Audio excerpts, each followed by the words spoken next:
Je vais essayer dans ce tutoriel de vous inciter à utiliser les marqueurs et à vous expliquer à quoi ils servent, à quoi ils peuvent servir et comment s'en servir. Pour mettre un marqueur, on tape un M.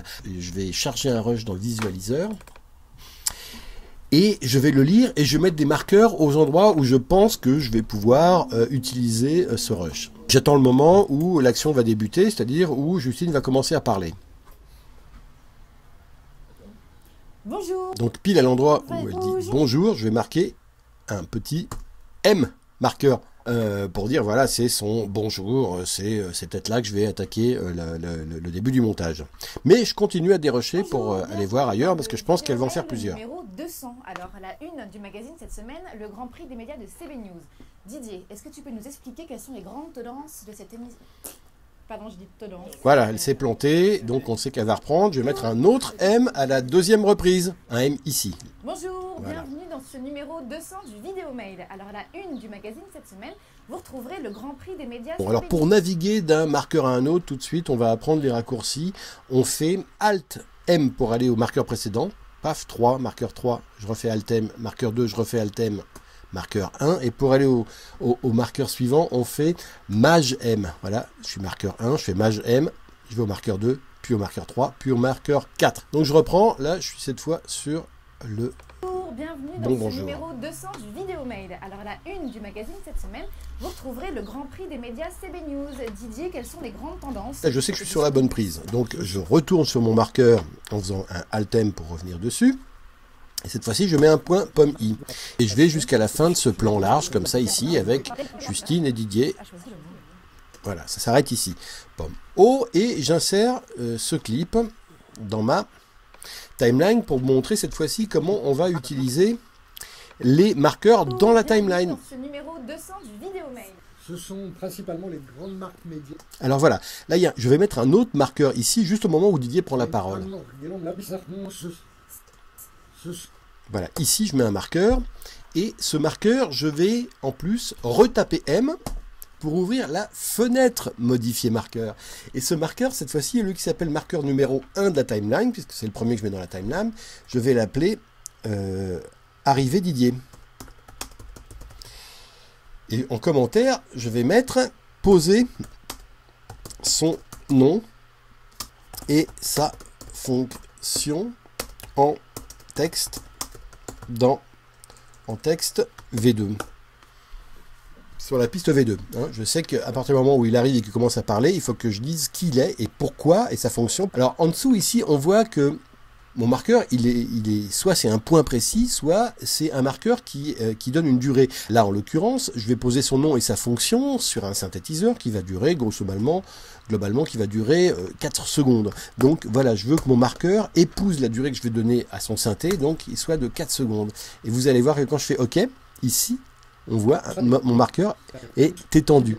Il y a une autre manière de d'étendre un marqueur, c'est par exemple si je suis là, je fais un marqueur au hasard M qui s'appelle marqueur 2, et je vais jusqu'à ici, si je me dis je vais l'étendre jusque là, et ensuite je fais marquer marqueur étendre, et ça étend mon marqueur jusqu'ici. Alors ce qui est bien, c'est qu'en plus quand je suis dessus, vous voyez en rouge ici, j'ai quand même la spécificité du marqueur avec ce que je dois faire, c'est-à-dire poser son nom et sa fonction en texte V2 qui apparaît pendant la lecture. Ça c'est très bien parce que ça me rappelle vraiment mon agenda de travail à faire.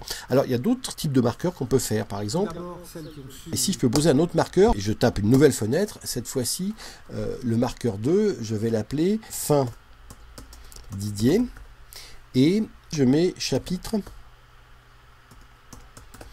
DVD. C'est-à-dire que si je dois faire un DVD ici, je sais qu'à la fin de son interview, je vais mettre un chapitre de manière à pouvoir, en faisant un chapitrage DVD, zapper l'interview de Didier. Et là, j'ajoute un marqueur de chapitre, chapter ici, où je n'ai même pas besoin de mettre chapitre DVD, vous voyez, ça se fait tout seul. Le commentaire chapter s'ajoute quand j'ajoute marqueur de chapitre. Et je fais OK. Mon marqueur ici, je reviens dessus. Et on va revenir dans la fenêtre M. J'ouvre mon marqueur arrivé Didier. Je peux lui donner une couleur qui est une couleur, par exemple orange, qui va correspondre à toutes les fois où je veux poser un nom à une fonction. À chaque fois que j'ai cette action-là, je veux donner une couleur orange à mon marqueur. Comme ça, je saurai que c'est le cas. Autre exemple de l'utilisation d'un marqueur, ici. Qui a dit que les groupes hôteliers n'étaient pas rock'n'roll? Justine, elle parle et il y a un gros bruit d'eau qui coule à côté. Alors bon, il est là, on la voit couler, donc c'est compréhensible, c'est pas très gênant. Mais néanmoins, je voudrais aller dans Soundtrack après mon montage pour arranger ça. Alors je mets juste un petit marqueur ici au début. Et ce marqueur, je vais lui donner une autre affectation. Je vais dire ici, marqueur, je vais dire plateau avec bruit haut. Et je vais mettre correction son dans Soundtrack.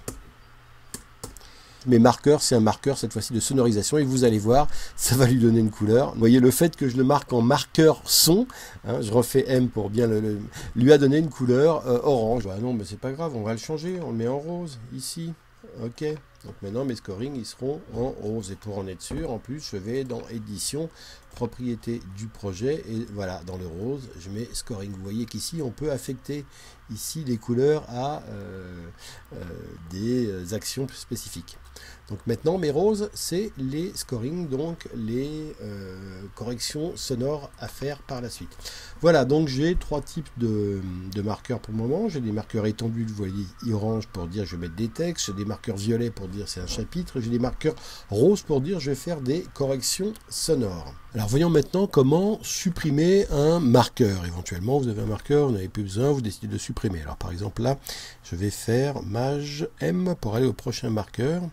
Ici, par exemple, le marqueur fin Didier chapter, je décide de le supprimer. Alors, il y a plusieurs choses. Soit j'ouvre la fenêtre ici en retapant M et je mets supprimer, ici. Je fais pomme Z. Soit ici, je peux aussi le prendre et faire, en appuyant sur pomme, de le draguer en dehors, en dessous, par exemple. Voilà, tchac, ici, pomme Z, je l'enlève. Hein. Ou ici encore, vous voyez, je le prends. Et hop. Je le supprime en le draguant dehors. Je fais pomme Z parce qu'en fait, j'avais pas vraiment envie de l'enlever. Pour résumer, je vais ici créer à n'importe quel moment un nouveau marqueur. Donc, je tape M pour le créer, re-M pour ouvrir la fenêtre. Ce nouveau marqueur, je vais l'appeler, je sais pas, correction image, hein. Donc voilà, je vais lui donner une couleur qui va être le vert. Je peux dire que c'est un marqueur de chapitre si je veux, c'est pas le cas. Je peux le supprimer ici en faisant OK. Je peux aussi le bouger et on va voir comment. Pour le bouger, j'ai deux solutions. Soit ici en changeant ici son emplacement, par exemple la durée de 0,54, je mets 0,55 et vous allez voir, quand je clique OK, il va bouger d'une seconde. Paf, il a bougé un petit peu. Je fais pomme Z pour annuler ça. J'ai une autre solution qui est de faire pomme drag, c'est-à-dire que j'appuie sur pomme et je le bouge ici, comme ça, vous voyez, mon marqueur va suivre ce que je dis. Et si je veux l'effacer, vous n'oubliez pas, simplement, pareil, je fais pomme, et cette fois-ci je le drague, hop, en bas, en dessous, et là il disparaît. Je fais pomme Z pour annuler, mais si je veux le déplacer, pomme, et je le déplace, par exemple à la fin d'une phrase, ici, c'est très bien. Enfin, dernière des choses, les marqueurs étendus, par exemple celui-là au début ou celui-ci, ici celui de David, on peut très bien les transformer en sous-clips. C'est-à-dire que la petite partie, ici je vais agrandir, hein, de clips que j'ai sélectionné ici et qu'on peut très bien faire aussi. Je vais par exemple le faire dans un clip que je sélectionne dans ma timeline, ici de Justine.